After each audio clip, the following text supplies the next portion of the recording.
Beredar rekaman di media sosial memperlihatkan momen seorang pasukan Rusia mendapat kesempatan pulang ke kampung halamannya.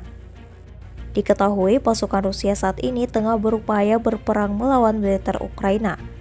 Ia kemudian disambut hangat sang keluarga, terutama sang buah hati.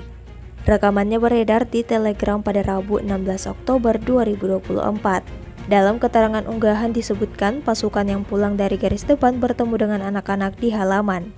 Diketahui pula perang Rusia-Ukraina yang telah memasuki hari ke-966 pada Rabu 16 Oktober 2024.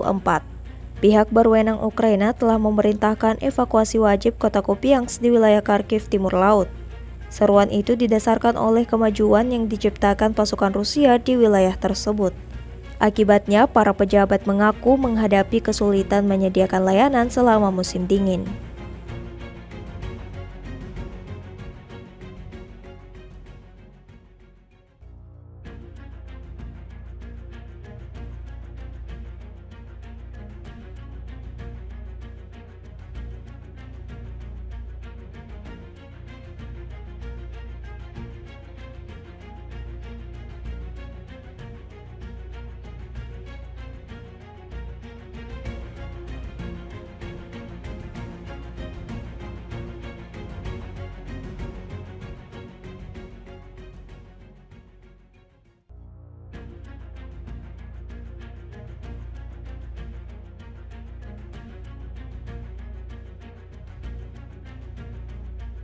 Download Tribun X sekarang, menghadirkan lokal menjadi Indonesia.